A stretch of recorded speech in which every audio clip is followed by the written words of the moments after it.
It is good to be back home with you.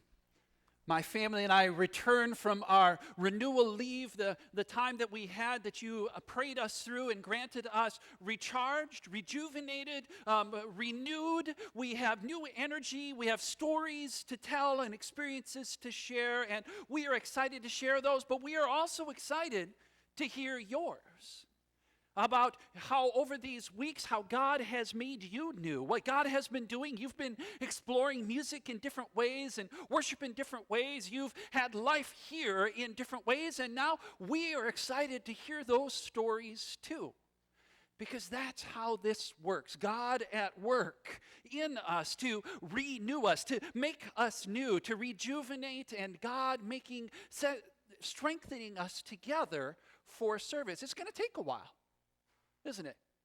It's going to take a while to share those stories, to hear each other's experiences, and to learn about that, but that's okay. That's how this works. It's part of our ongoing discovery of what God is doing, as God is always making us new, God always renewing us for the sake of the ministry that God's dream for the world that we get to be a part of.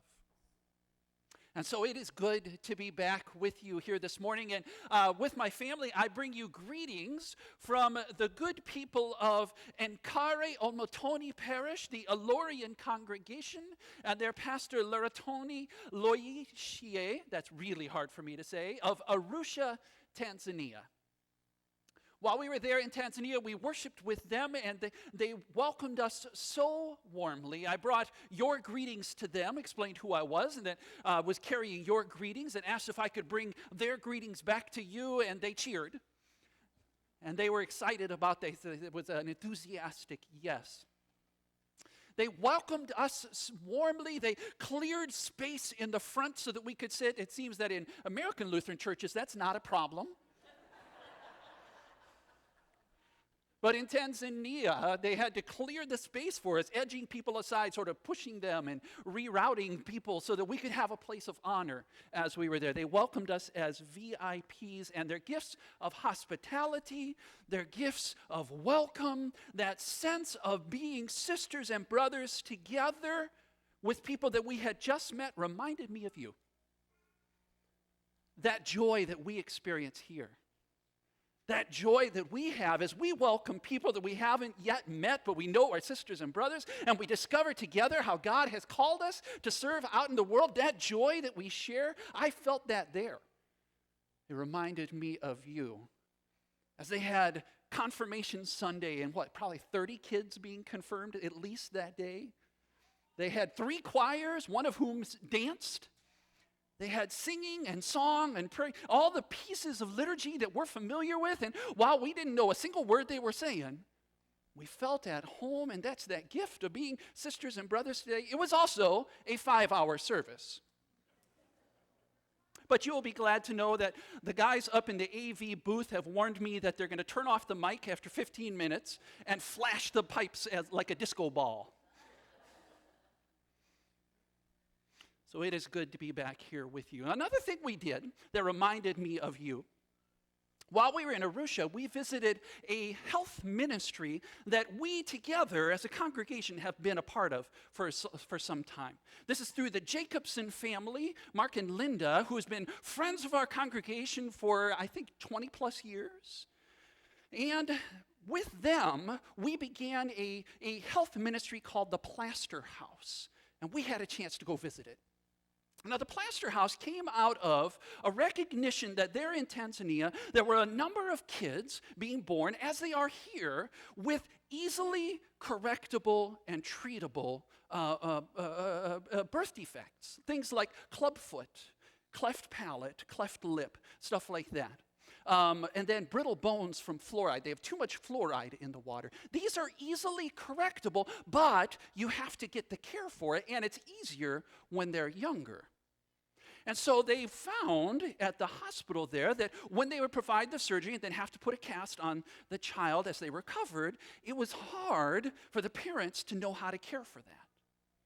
And so together, we've been part of creating this Plaster House where the kids can receive the surgery or therapy and then recover there and then maybe have access to education for some of the first times also. And we were welcomed there. We had a chance to tour and hear about this, to meet some of the kids. Well, we walked into one room where some of the younger kids were gathered for crafts and a lesson. And there was this little girl who was probably about 3 years old or so, who took one look at us as we came around the corner and launched herself across the room. Now, she has a cast on her foot because she has club foot, and that, when you start young enough, that's what it takes. It takes a cast. And so her gait was awkward to us. We felt like we had to catch her, but no, she knew what she was doing. She launched herself across the room, arms like this, shrieking for joy, right into my mom's arms. She launched herself to give her a hug, and then when she felt like my mom had been sufficiently hugged, she squirmed to be let down and started backing up. Again, with that cast, we felt like we had to catch her. She knew exactly what she was doing, backed up across the room, and then came at us again. Launched herself again, this time to me. I swept her up and gave her a hug, and when she felt I had been sufficiently hugged, she squirmed to be let down, backed up again a third time across the room, and took off again, this time to hug our host, Abram. She knew we needed that kind of welcome. She had this joy of new people that I can hug. And she had that joy that was absolutely contagious. Ask any of those folks over there or my mom, and they will remember her. And that reminded me of you too. Because that's the joy that we have discovered here, isn't it? What a difference it makes to have kids in among us. How they enrich our lives, help us see God. As we are forming them, we are shaped in turn. That reminded me of you too. But here's the thing that was interesting. We learned that the Plaster House, along with their medical care, has a really strong emphasis on outreach. Because in the Tanzanian culture, and in the sort of more traditional villages especially, a child born with that kind of what we would call a deformity is seen as a shame. And they are hidden away. Because the view of the culture is, oh, you must have done something terrible to deserve that. What did you do? And so children get hidden and don't receive the care that they need.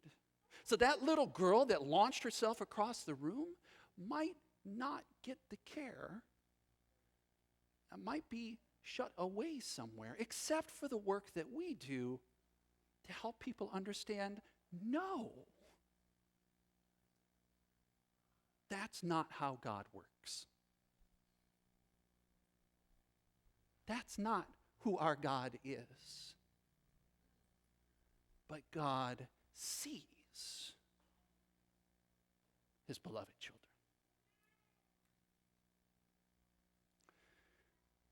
For me, that's the miracle in today's gospel.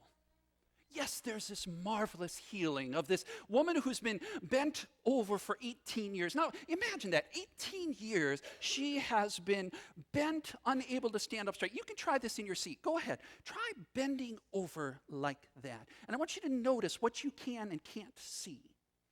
And notice what it does to your breath. Imagine your voice, right? Imagine how you would approach people, what you could see of other people. Imagine living that way for 18 years. Now, here's the thing. It never says that she appeared in the synagogue. She was there, and it was not a surprise. So she's always there. But Jesus saw her. Did anybody else? Or after 18 years, had they learned to overlook her? Because, like we sometimes do, like we often do, they assumed she had done something wrong to deserve something as awful as this. What did you do? But to me, the miracle is this overlooked woman. Jesus sees her. And he sees her not as, oh, this charity case, that poor thing, not as this one to keep off to the side and a source of shame for the community, but as a beloved child of God. Jesus sees her. And to me, that's the miracle in this story. Jesus sees those whom we are used to overlooking. Now, it is important as we read this story to note that the synagogue leader is not wrong. The synagogue leader, in his concern for the Sabbath, is not wrong. The Sabbath really is that powerful, and it really is that important. This practice that we have of deliberately carving out and keeping space so that we can be attentive to God attending to us. That we can turn to the God who's always watching and see that God sees us. That we together can deliberately leave space to spend time with God who wants to spend time with us. It really is that powerful.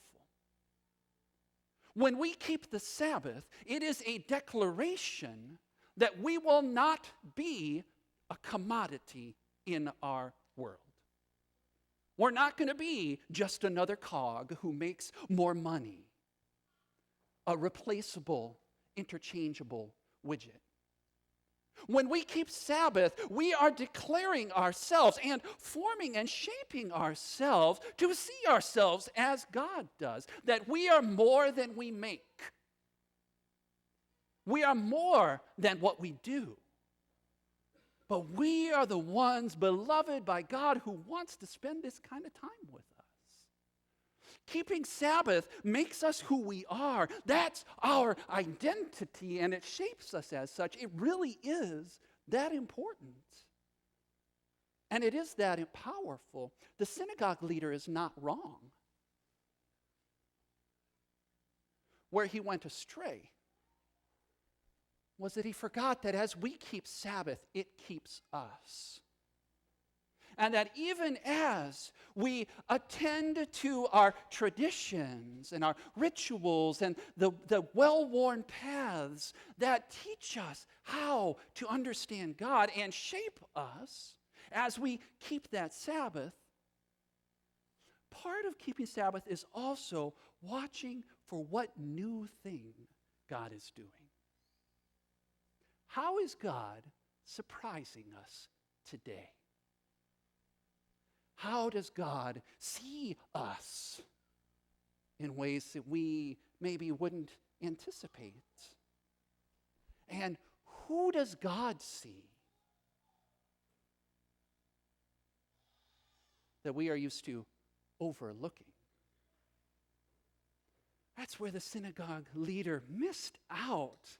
He missed out in seeing God stepping into this middle of Sabbath and keeping this beloved woman. That all the patterns and rules of the world said ought to be just set aside. Keep her hidden. Keep her out of sight. But Jesus sees her. He sees her as a child of God, as beloved of God the Most High, as our sister, part of that family that we share with the good people of Arusha, Tanzania. Jesus sees us as we really are. And isn't that a miracle itself? So you can do this exercise. Think about the people who live around you. Think about your neighbors, the folks up the street, that one guy that's up the street. Think about your coworkers, your classmates at school. Think about your friends. Think about the folks that are on your sports team. Think about the folks at work. Maybe the people that you see at the grocery store. Think about all the people that you encounter, and you can ask yourself, who's being overlooked?